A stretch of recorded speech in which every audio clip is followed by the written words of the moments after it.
Hi, I'm Yoshikawa from the Harvard Graduate School of Education. I think we're all left a little speechless by Sonia's talk, and I'm sure many of us, though, have questions, so please write down your questions. We're going to have a panel discussion after Professor Rumbaut's talk, so that we'll be able to kind of ask questions to both of them together. So please hold on to and write down your questions for later. All I can say as an immediate, one of the thoughts I had was a conversation a couple months ago with a senior official at the Department of Homeland Security who in fact confirmed that the passages, the levels of trauma, of sexual assault and exploitation of children and youth and young adults coming across the border has skyrocketed even in comparison to just a few years ago. The journey has become as bad as that journey was when Sonia went through it, it has gotten even worse in the past 2 or 3 years. And this is something they see at the border every single day in this country. It's my great pleasure to introduce Professor Rubén Rumbaut. He's a professor of sociology at the University of California, Irvine, and really one of the leaders in the field of immigration studies for the past 3 decades. Has conducted many landmark studies, most well-known, the Children of Immigrants Longitudinal Study with Alejandro Portes, which is still ongoing and following youth into adulthood over the years, a large perspective longitudinal study that has taught us much of what we know about the development of the second generation and patterns of acculturation and integration and incorporation into U.S. society.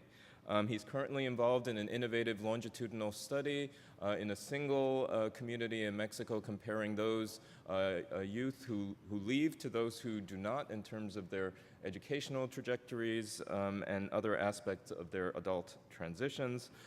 He has testified before the U.S. Congress on topics such as comprehensive immigration reform, his book, Legacies, which I think sits on the shelves of most of us in this room, won a Distinguished Book Award from the American Sociological Association and is one of the classics in the literature in immigration studies. So it's a pleasure to introduce Professor Rumbaut and to hear his take on kind of current issues in immigration.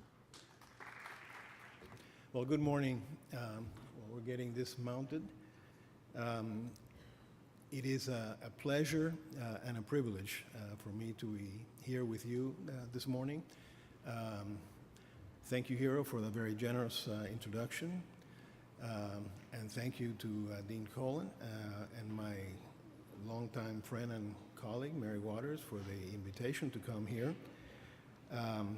Following Sonia, following Enrique's journey, following the kind of stories that Sonia was telling is a tall order. Stories have Velcro. They stick with you. I'm going to, in just a moment, inundate you with numbers. And numbers have Teflon. They don't stick.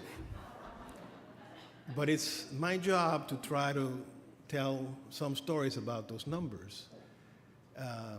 Every single one of those numbers has a story. Every single one of those numbers has a journey.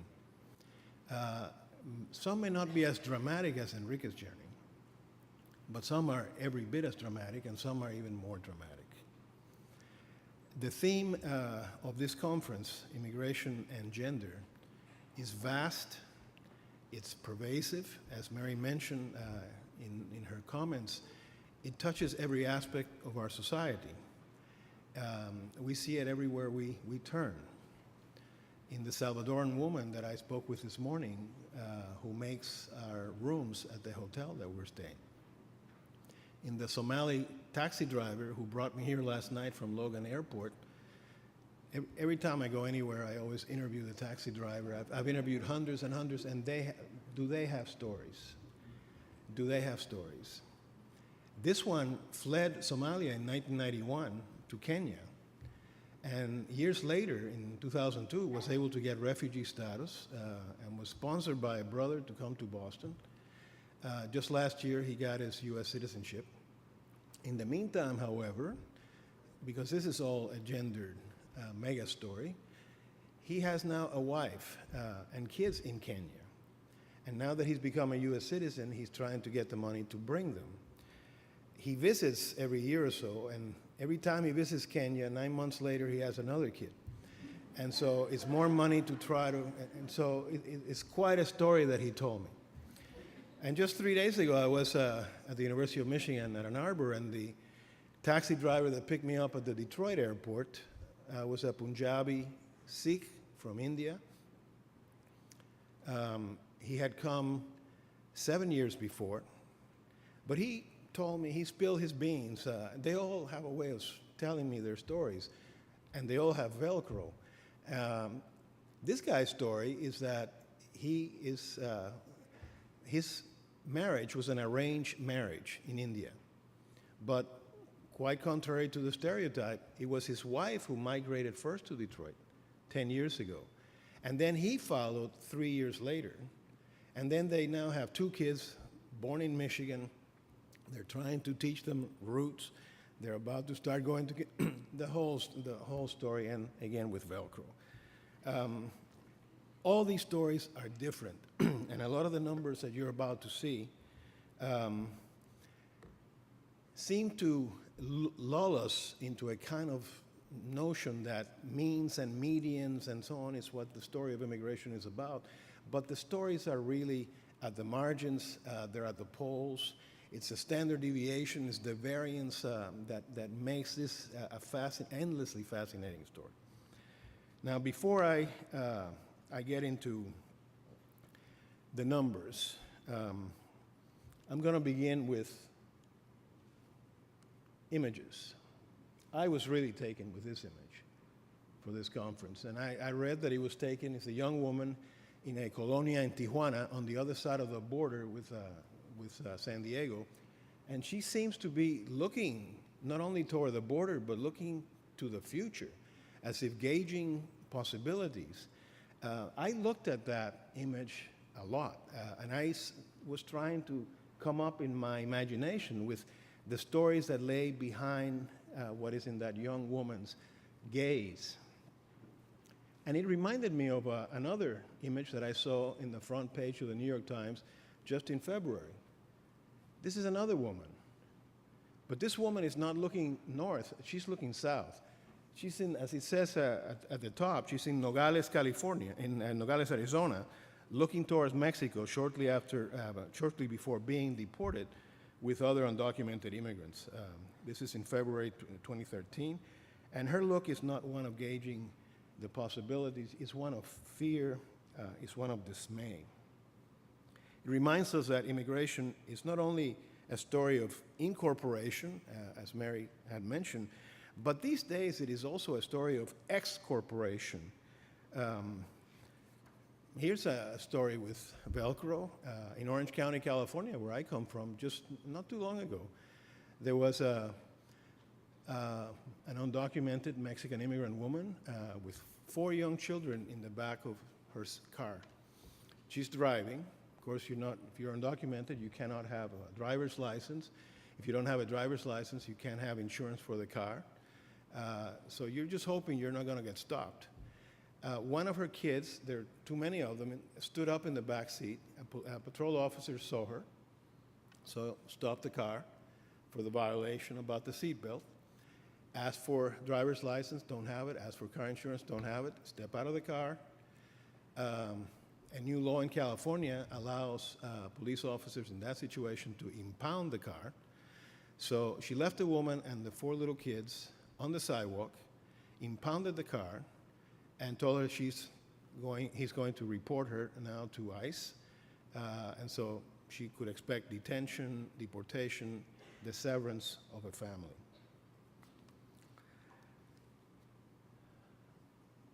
This is a cover of a new book by Dan Canstrom, professor of law at Boston College here. His earlier book in 2007 was titled Deportation Nation.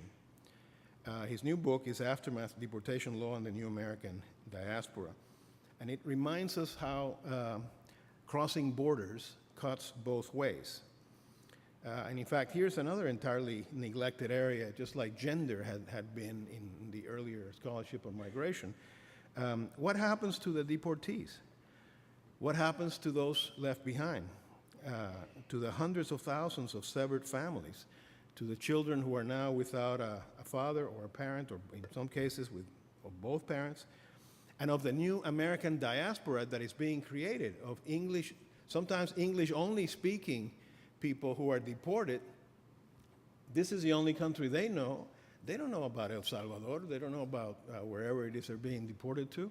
And this diaspora that now numbers in the millions is out there. It's on the other side of the border, full of stories with Velcro.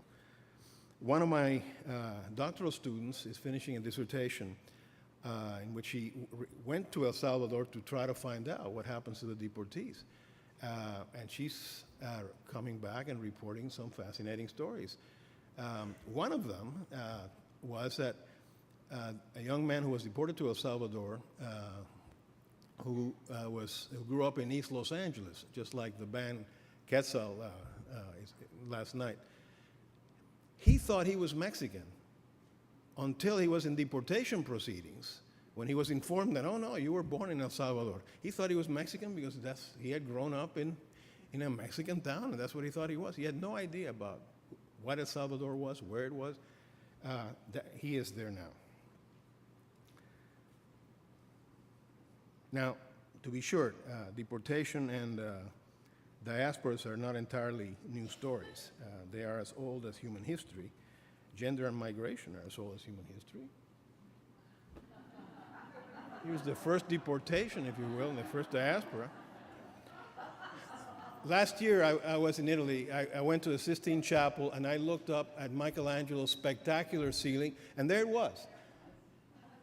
The first deportation, rule-breaking, crossing borders, and the diaspora that has ensued ever since. Now, this is in the story right off the bat in the book of Genesis, the book of origins in the Hebrew Bible. And it's a thoroughly gendered story. I mean, this is gender and migration through and through. It's not something that was just started yesterday.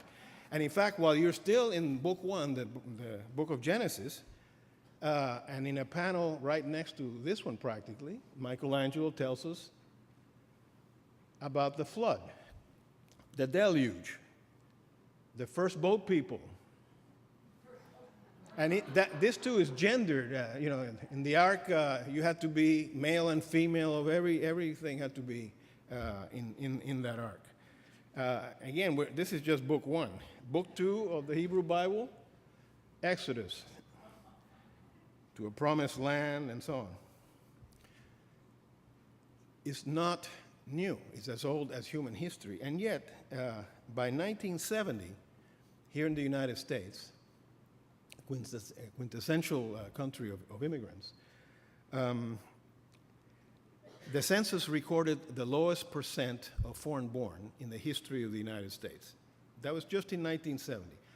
Only a little over 4% of the population was foreign-born. Nobody was paying attention to immigration. There was no field of immigration studies. People were talking about race and ethnic relations and whatever. The 60s had just happened. In fact, the early 70s were still part of the 60s. Those numbers are kind of interesting in that way. And yet, 20 years later, from 1970 to 1990, the census counted almost 20 million immigrants, foreign-born people in the United States. And by 2010, 20 years after that, that number had more than doubled to 40 million. It is now over 42 million today and growing by more than 1 million a day. The 40+ million immigrants in the United States today constitute 1 out of every 5 immigrants, international border crossers, in the world today. There are something over 200 million people who live outside of the countries where they were born, who are immigrants. Those 200 and some million people constitute only 3% of humanity. That's all. 97% of humanity are stayers. They're living in the country where they were born. Only 3% are border crossers that this conference is fundamentally about. And they tend to be young and intrepid souls. They're a highly selected group. They're certainly not a random sample, from the country of origin. They're willing to go on the tops of trains and make the kinds of journeys that Sonia was talking about a moment ago. The study of this has happened that quickly. I just mentioned the difference in numbers from 1970 to 1990 to today. In fact, in 1960, Los Angeles was the whitest, most Protestant city in the United States. Los Angeles. Except maybe for East LA and Quetzal. But Los Angeles was that. It has happened that quickly. By a little after the year 2000, Los Angeles County, the largest county in the United States with 10 million people, 71% of those 10 million people were ethnic minorities. 7.1 million people were ethnic minorities. 7.1 million people in one county. That's larger than the population of most states were ethnic. That is a kind of transformative force, that immigration. Now, as I mentioned, this is a story that is gendered through and through. But just as migration was not being looked at much, the study of immigration and gender was being looked at even less. Gender was an entirely neglected area of immigration studies when it began. And so the International Migration Review, which is the leading journal of immigration studies in the field, which is about to turn 50 years old shortly. It started publishing in the 60s when there was really not that much yet to publish about, published a special issue on women and in migration, as you see there. The opening article, birds of passage are also women, responding to the title of a book by the economist Michael Piore, Birds of Passage, which had been published in 1971, and birds of passage meant young men. The people who immigrated were young men. They were the ones who migrated. They were the birds of passage. But there was a discovery in the IMR, in this special issue, that birds of passage are also women, and this is an international story. We live in a world of widening inequalities.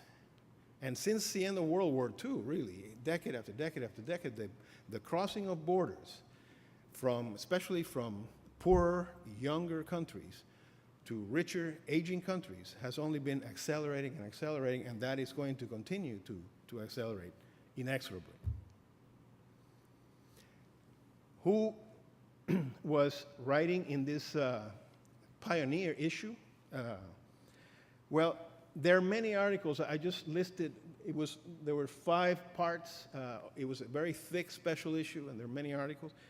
I just listed a couple of them to give you a flavor of it, but if you're interested in getting a sense of this field, you've got to begin by taking a look at this first issue and how it was framed.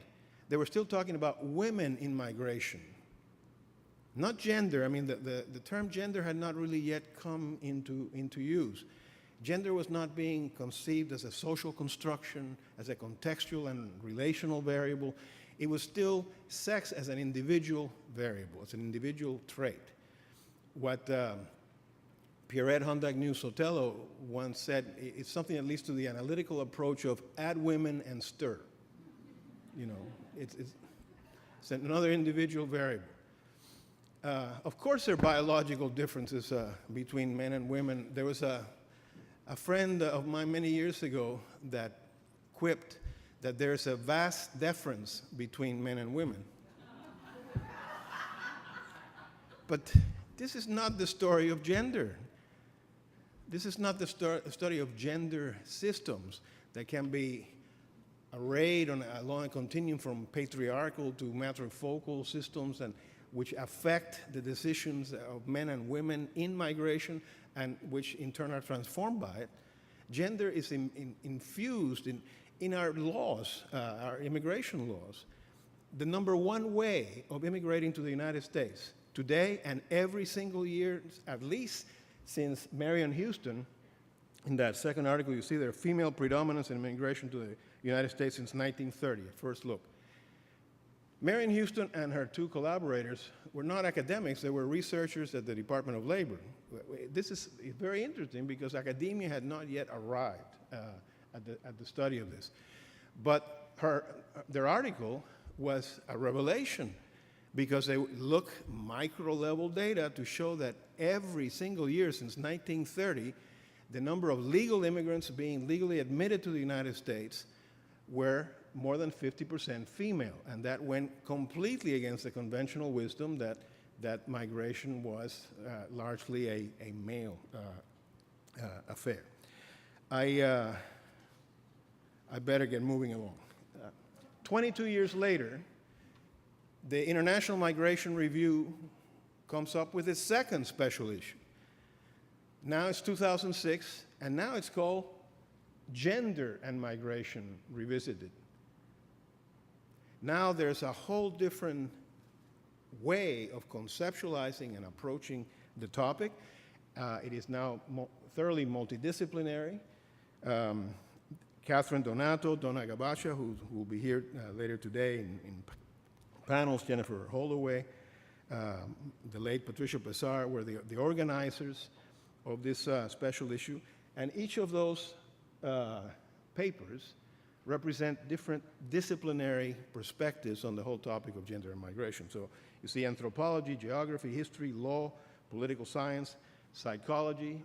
The author of that one is Carola Suarez Orozco, who will be also here in this conference. Sociology, and sexuality and gender studies. This special issue was presented the findings of the Social Science Research Council's working group on gender and migration. The Social Science Research Council in 1994 appointed a new committee on international migration to help define the field of immigration studies. Mary Waters and Nancy Foner and me and some other people constituted that pioneering committee, which set up working groups and conferences and fellowships to encourage research, both predoctoral and postdoctoral research on the study of immigration across disciplines. And it has made a difference in putting the study of immigration on the map. One of those working groups was a study on migration and gender, and that's what led to this special issue of the IMR. In the late 1990s, in conjunction in part with the SSRC efforts and with a book that Nancy Foner and I and Steve Gold edited that contained a lot of the first papers from the fellows that had been funded by the SSRC, I carried out a national survey of immigration scholars. By then, there had been an explosion of interest in immigration studies. There was, in fact, this is a story with Velcro. Pierrette Hondagnew-Sotelo, who had been a former undergraduate student of mine a long time ago, wrote her dissertation in the 1980s in conjunction with the passage of IRCA and the amnesty program there, and she ended up hanging out for a year and a half with some 24 or so undocumented immigrant families in Northern California, and out of that came her dissertation and later her book, Gendered Transitions. And she told me, as did many other graduate students at the time, that it was very difficult to push a topic that had to do with immigration as a dissertation because their advisors advised them against it. They said there's not even a section of the American Sociological Association that deals with immigration. It's an area that doesn't exist. You're not going to get a job or something if that's the dissertation that... She ended up pursuing that. And in 1994, the same year the SSRC was founded, we established the International Migration section of the American Sociological Association. And so now that becomes a vibrant field. All kinds of people are joining it, and anthropology and political science and so on also have sections of members that are now studying that. So I did a survey, a national survey, and I came up with a large sample of, so you can see, of 753 sociologists and anthropologists and political scientists and economists and so on. 90-some% of you, their highest degree was a PhD. And you can look at how the story the Velcro story of telling the story, of studying gender and immigration, evolves. Just as the study of immigration evolves, so does the study of gender. These are the disciplines represented in the sample. You can see in sociology it's exactly balanced at that point, more so even in anthropology. Political science, economics, and especially history were still primarily male scholars were doing that kind of research. And it's almost even overall. But you can see how that had changed over time. Among those that had gotten their degree, their doctorates, before 1965, over 92% were males. The following decade, it was down to 74%. A quarter were females. The following decade, over a third were females. That's 1984 was when that first issue of the IMR came out. The following decade, it was over half already. And by those who had gotten their degrees post-1995, roughly two-thirds were already female. There's an African proverb that says that until lions have their own historian, histories of the hunt will glorify the hunter. This suggests something about the importance of who studies immigration. It doesn't just happen by itself. Okay, some Teflon. These are gender ratios among the foreign-born population, all the way from 1870 to 2011. The numbers that you see there are the number of males per 100 females in the population. So a gender ratio of 100 means the exact same number of males and females in the population. A number higher than 100 is more males than females, and a number below that is more females than males.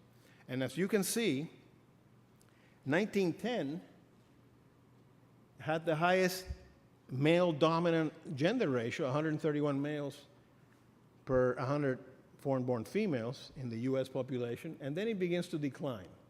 And you can see, here's 1930. That's the year that Marian Houston found that female predominance starts in legal admissions to the United States. And then it keeps on going down, and all of a sudden, after 1950, it falls below 100, meaning that there are now more females in the population, in the foreign-born population overall. More females were being admitted every year after 1930, but of course, a lot of the foreign-born population was still male. So the gender, if you go just by the age of the foreign-born population, it's not till 1950 that you see where the turning point happens.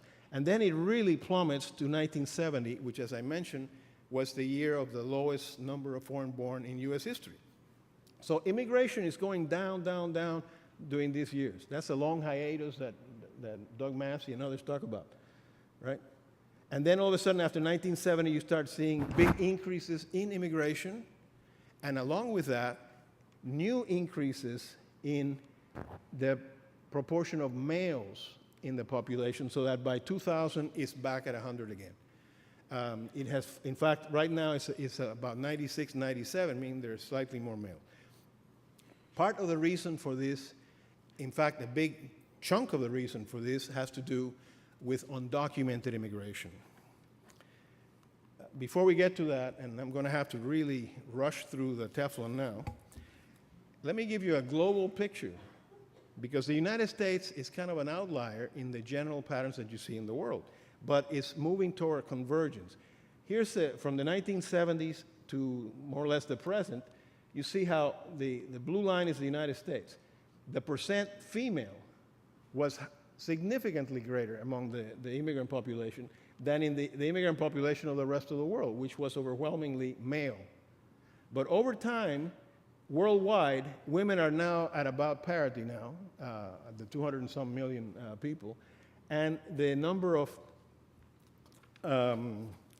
immigrants in the United States has also dropped significantly from a high of about 53 or so percent in 1980 women to about 50-50.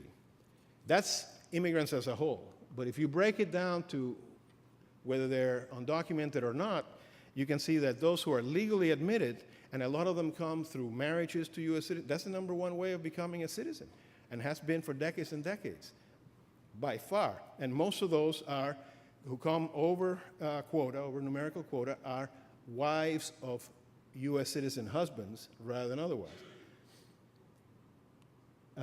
So females are a significant majority among legal immigrants in the United States. Males, this is 2005, was 58% to 42%. 3 years later, by 2008, the female proportion among the undocumented had fallen to 39%, according to the estimates of the Pew Hispanic Center. Of the 40-some million immigrants who are in the United States, 29% come from just one country, Mexico, and over half come from the Americas. And you can see that reflected there. This is more detail about the specific countries that they come from. These are the top 10 countries as of 2011. You can see that Guatemala had just made it as number 10. As early as 2008, it was still Canada was number 10, but now Guatemala was number 10. China includes Taiwan here, and so it pulls ahead of India if you include Taiwan. Philippines, El Salvador, Vietnam, Cuba, Korea, Dominican Republic, Guatemala, and then all other countries.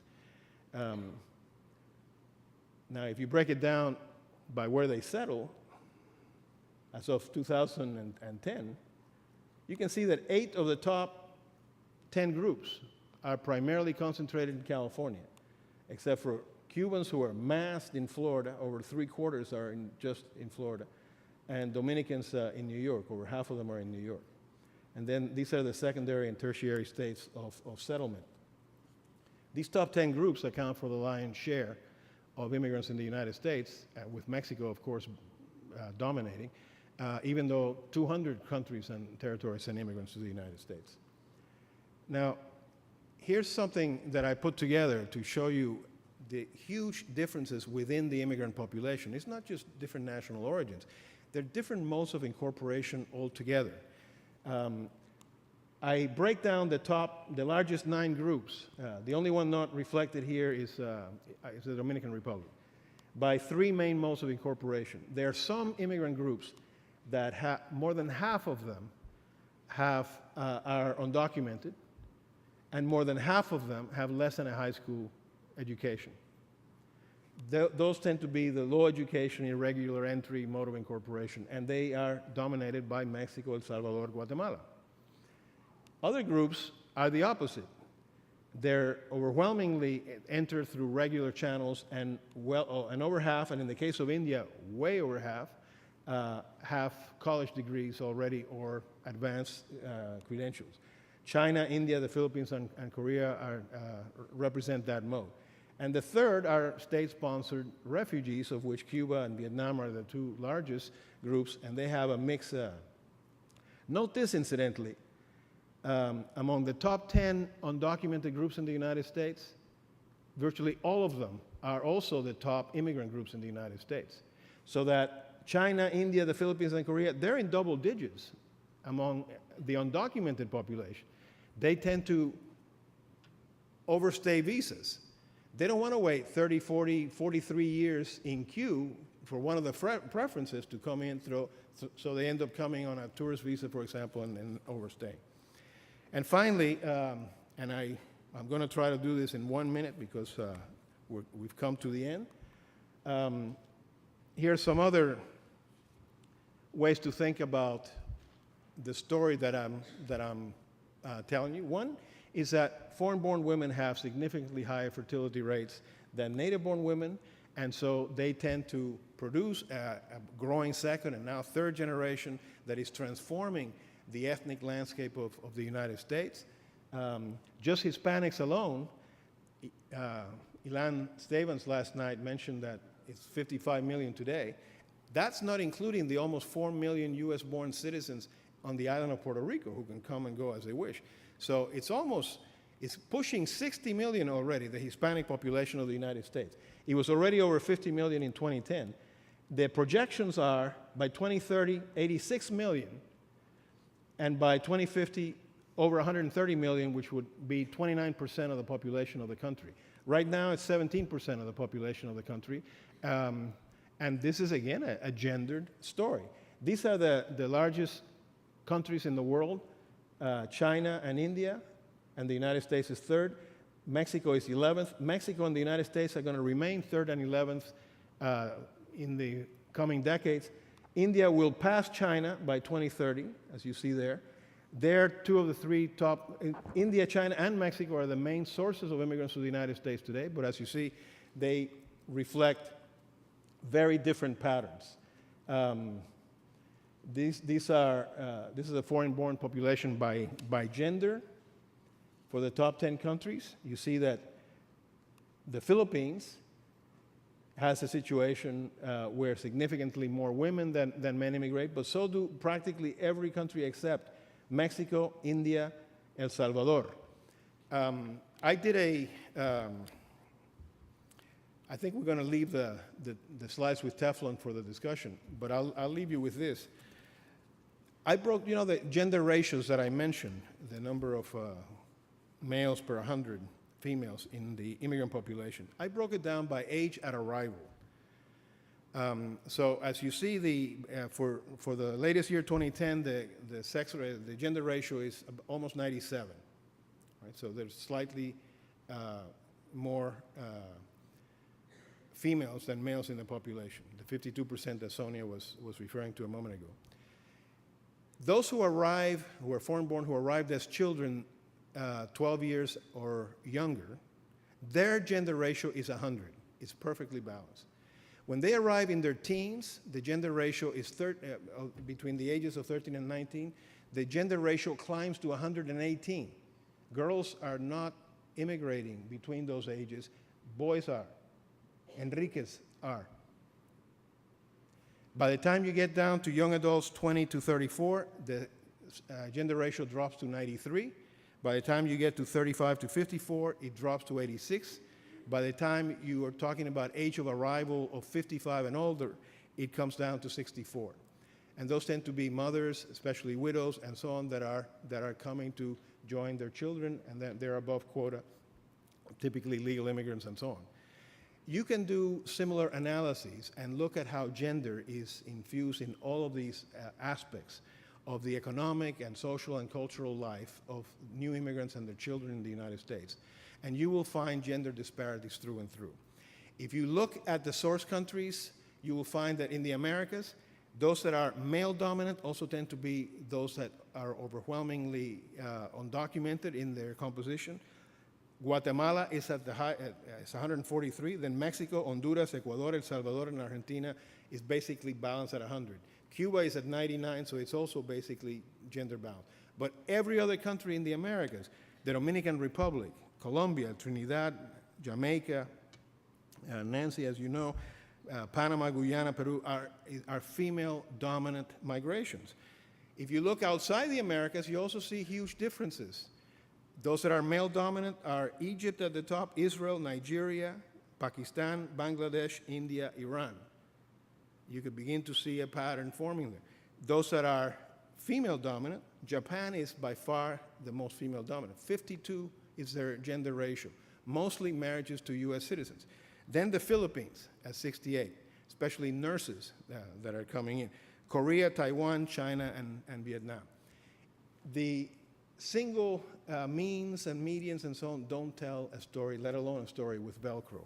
There's tremendous difference within these, each of these, not only national origin groups, but within legal statuses, social classes, and the like. And the study of gender and migration needs to pay attention to them. Thank you for your attention.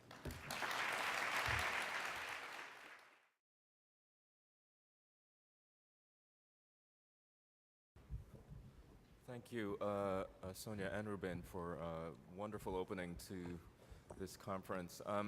I first wanted to open it to the conference speakers. We're going to go a little bit over time, but hopefully we'll have about 15 or 20 minutes for questions. First, wanted to open it to the panelists who are up front in terms of any questions, and then we'll open it to the rest of the audience. Any questions up front? Yes, Donna. More of a comment than a question. This is an interdisciplinary field of study, as Rubén points out. And one of the things that struck me, Rubén, as you talked about the change in the scholarly field, is the way in which there are disciplinary dynamics to the study of migration. In 1970, when social scientists weren't particularly concerned with migration, it having reached its low, historians were going crazy studying the immigration of the past. And so when we think about the ways in which ideas cross over from discipline to discipline, I'm always struck by the way in which, in fact, in an unknown fashion, some of the findings of historians have crossed over into the work that social scientists have done most recently. And I thought of that in particular when you mentioned the work of Pierrette Hondanyu Sotolo, because she, and you quote her as saying, you can't just add women and stir. A remark that was made in 1970 by an historian of immigrants in the past. So thank you very much for reminding us of the amazing interdisciplinarity of the field. And I'll have a little bit more to say about that in my own session later. Thank you. May I? Thank you, Donna, for being the terrific historian that you are. I knew that Add Women and Stir had come before somewhere, but I only knew that Pierrette had used it. And so I wanted to give credit to somebody. I don't know who was the Adam and Eve of Add Women and Stir.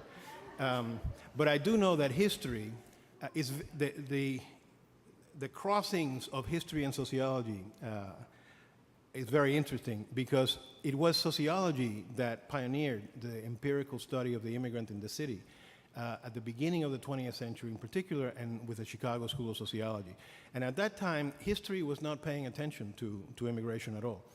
The first historian to publish a major paper on immigration as a field of study for the field of history was Arthur Schlesinger Sr. in the early 1920s, and he published it in the American Journal of Sociology, the organ of the Chicago School of Sociology. By the 1960s, as you point out, no sociologists were doing anything about immigration at all. But Philip Gleason reports that there were something like 1,600 dissertations published in history about the immigration field. Soon after that, the American, what's it called, the Immigration History Society was founded, and then the Journal of American Ethnic History. One of the ironies of all of this is that it was, as I mentioned, it was not until the 1990s that sociology got its own explosion. But when I did that study of the origins of immigration scholars, I also broke it down by generation, and I found out that about 2/3 of all the historians were third generation. In other words, they were studying their grandfathers and their grandmothers. And half of the sociologists were first generation. So I quipped at the time that the grandchildren of the sociologists are going to grow up to be historians like you. Good morning. Sonia, I had not the privilege to read your book yet, but probably your book is the answer of my question. You know where is Enrique now? Well, he remains, he ends up making it to his mother, and he lives in Florida, and he ends up he learns that his girlfriend, he thought she might be pregnant in Honduras when he left. She turns out to be pregnant. So they have a daughter, and then a couple of years later, he urges his girlfriend to come north, and they leave their daughter behind. So the story repeats itself. They're in Florida now. They all live there. He lives with his mother. He's largely gotten past that resentment, which is unusual. I don't know if it's because of therapy through, journalism, that I've interviewed him for 10 years now. And, we Latinos don't believe in therapy. That's for crazy people. But he's had a lot of it through me. So I think he's gotten largely past that resentment. He's had a lot of ups and downs with drugs, and he's had a lot of ups and downs. His whole family has had a lot of ups and downs. They were focused on being house painters, and with the construction industry particularly tanked in Florida. And so, like many immigrants, they've really struggled in the last few years, and have really struggled with the increasing use of police officers as de facto immigration agents, with secure communities and people and their families being pulled over and deported. His mother Lourdes says that, when one of us gets caught, we go back to Honduras, we grab a friend, and the two of us come north. So she doesn't believe that this is being particularly effective in slowing immigration. But, you know, they've had a lot of same ups and downs with the police, the economy that many migrants, undocumented migrants, have had in recent years. I'm doing a rapid-fire content analysis of the questions.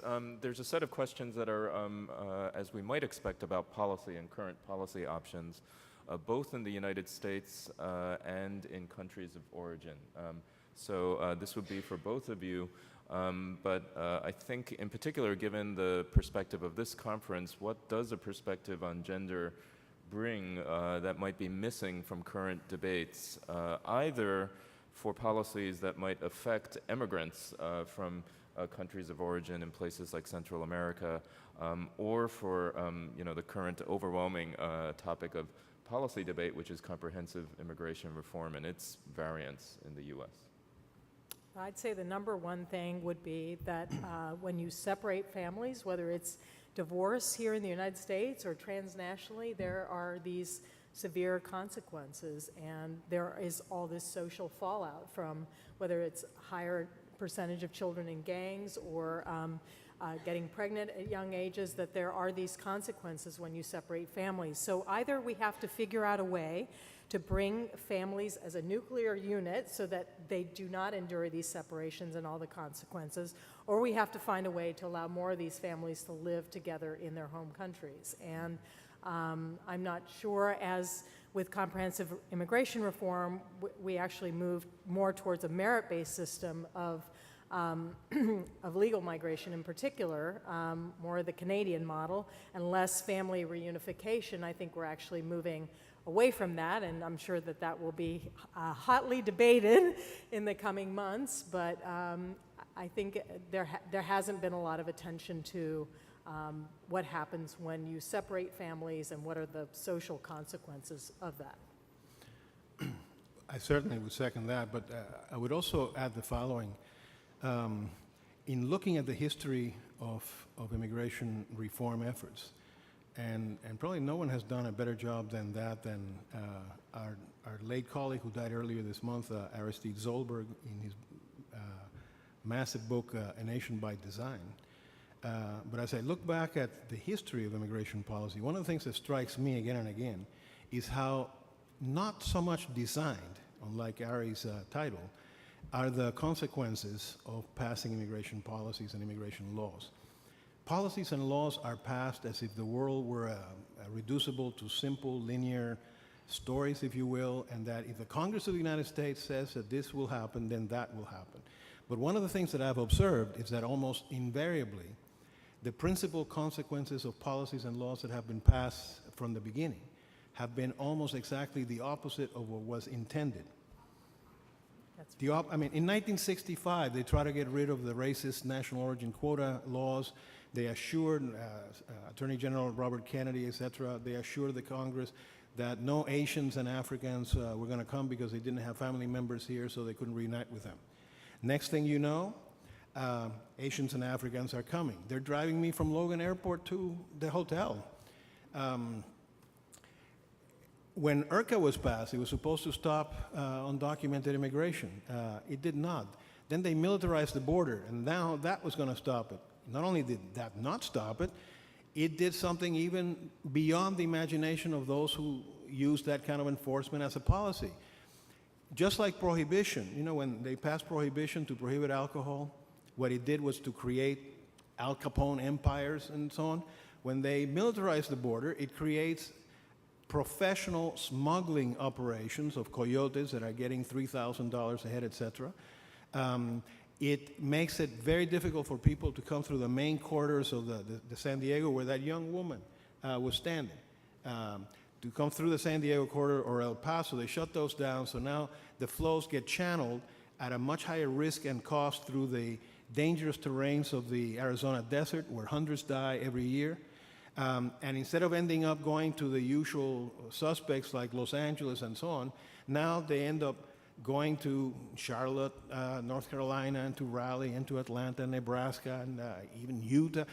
There's even a Mexican restaurant now in Wasili, what's it called, the town that Sarah Palin is from, in Alaska. Mm-hmm. It's become and nationalized phenomenon. It is no longer just the 3 or 4 usual states, Florida, Texas.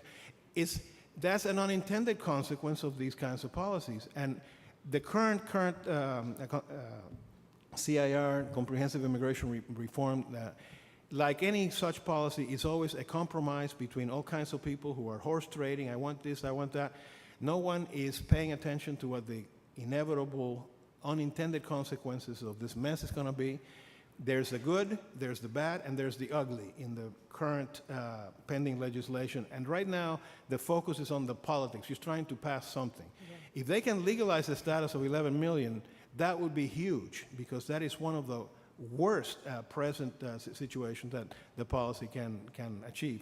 Beyond that, there's a lot to be weighed. Just, if I could maybe add to what Rubén said, you know, I think today with comprehensive immigration reform, we're discussing the same 3 things that we've tried over the last 3 or 4 decades: guest worker programs, greater border enforcement, pathways to citizenship. And we were told that, you know, there are winners and losers in terms of this influx of immigrants. The winners tend to be middle class on up. They can avail themselves of a lot of services of immigrants, businesses who get, you know, cheap, compliant workers. But as I mentioned, the losers are people who don't have high school degrees and compete. And to some degree, the immigrants win and lose also. But we've tried these 3 approaches, and we were told by our political leaders this would reduce the flow. Well, you know, we started with the large guest worker program, the braceros, that ended in 1964. They were supposed to come and go home. A majority of them did not go home, and that really created the foundation for the wave of migration that followed from Mexico. So that didn't really work as advertised. And we've done this massive border enforcement where we spend, you know, $10 billion a year. We have 5 times as many Border Patrol agents as in '93 when the crackdown began. And as Massey and others have talked about, you know, if 10 years ago, half of the migrants who came here went home within a year, now fewer than a quarter do, because they know it's getting harder to get in, more expensive to pay that smuggler. So they come here and stay, and the unintended consequence of that is, knowing that they're going to stay, they bring their kids up more readily, including the girls that they really don't want to bring north because they fear that they can get raped even by the smugglers along the way. So we've seen this spike in children coming north. And the pathway to citizenship. Well, Enrique's mother has told me, and many other migrants, you know, in the back of her head she had that she would head north she wanted it mostly to help herself and her children, but she also knew that in 1986 there had been an amnesty, and perhaps there would be another one. And so I think there is a little bit of grain of truth to that. If you continually do this every 20 or 30 years, it may encourage some people a little bit to come north. So we're debating doing the same 3 things that we've done in the past. It's possible that it will have different outcomes in the future. I personally doubt it. Thank you. We should also keep in mind that the Obama administration has passed its own regulations in the absence of larger scale laws, such as detainer policies and considering family and community ties. And we should all keep track of how those are being implemented, regardless of what happens in Congress over coming months. Why don't we move to the microphone? We have someone waiting, and then I'll go back to some of these questions. All right. Thank you very much for the great talks. This is a great opening. My name is Ping Xu. I'm a professor from University of Rhode Island. We actually brought 40 students with us, and we, you know, left URI 6 a.m. today. So this is great. My question is actually, you know, when I was listening to your presentations, I was curious what actually caused the gender ratio, like the increased female, you know, in the migrants that are coming to the U.S. I think there are primarily 2 reasons. First of all, you know, as Rubén just mentioned, in 1965, you know, the immigration policy actually changed from, you know, the country origin quota to using family tie as the first priority.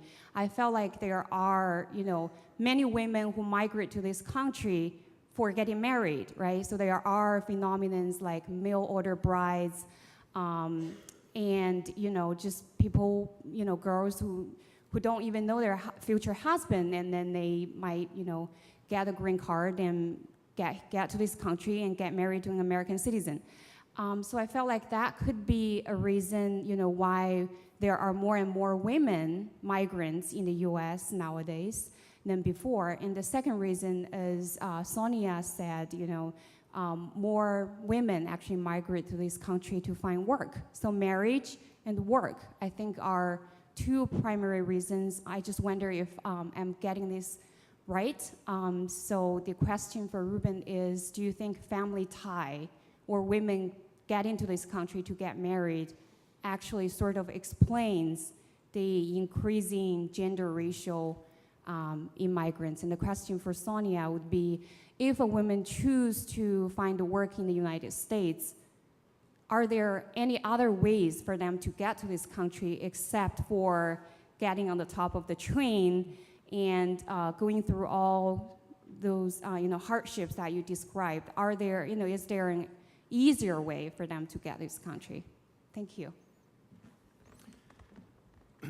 Thank you very much for crossing borders and coming here all the way from Rhode Island. You too practice what you preach.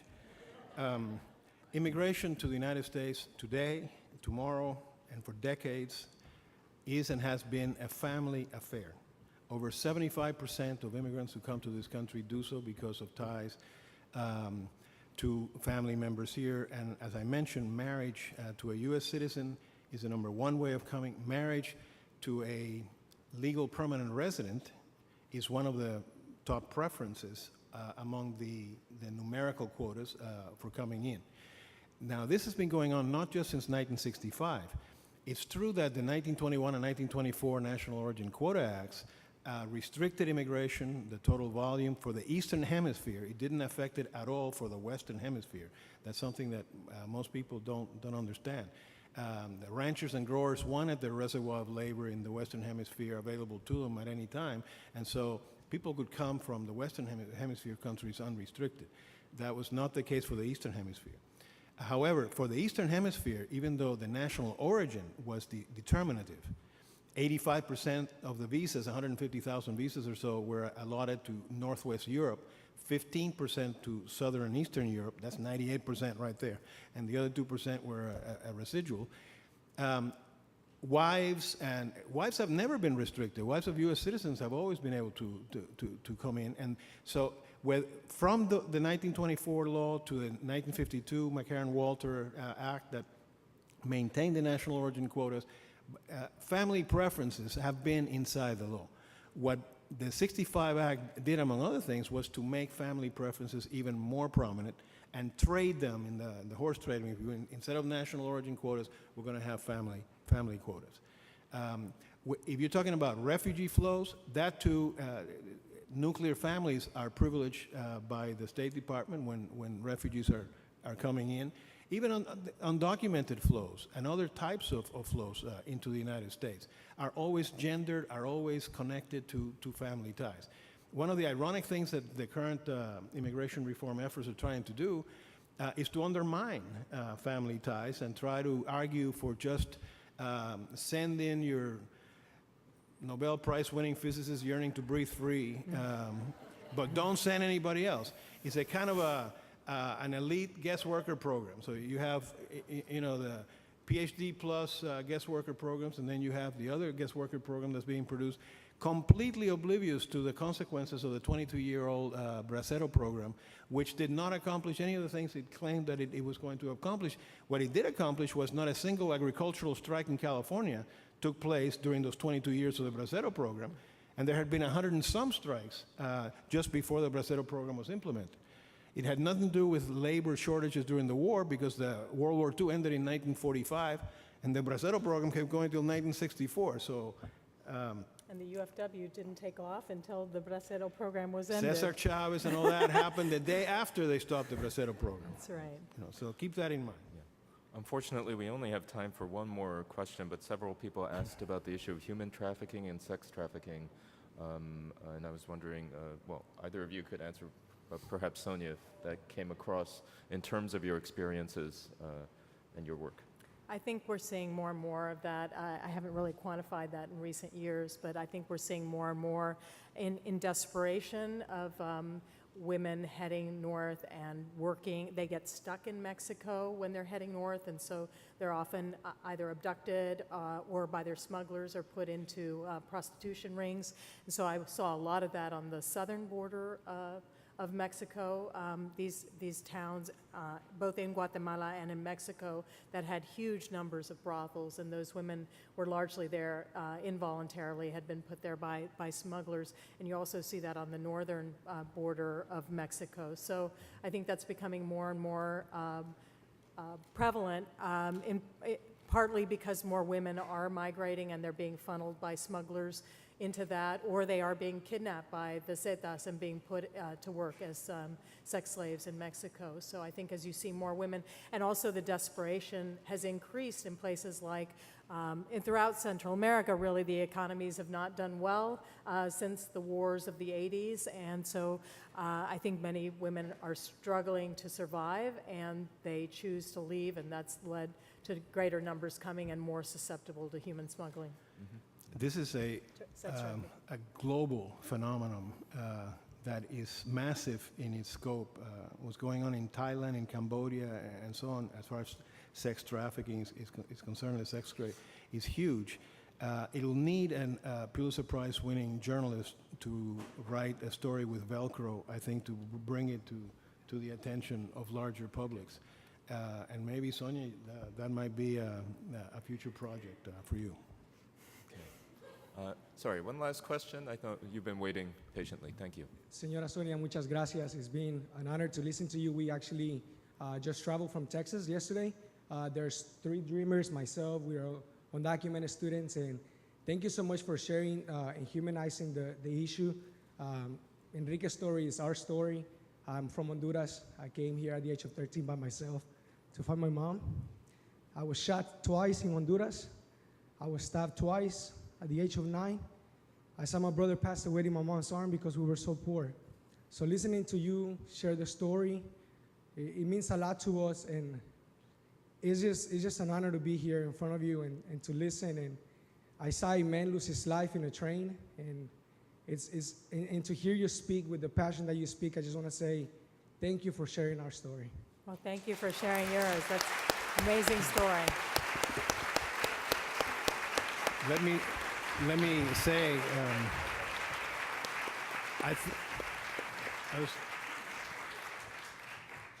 the one who deserves the applause is the young man who Is just him. spoke. Yes, Absolutely. absolutely. It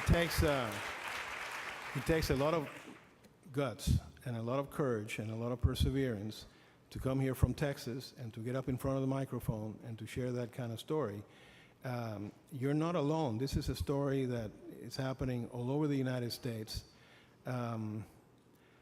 You might find some comfort in knowing that my father-in-law was 16 years old with a first-grade education when he crossed the border on foot from a rancho in Mexico and crossed the border into Texas.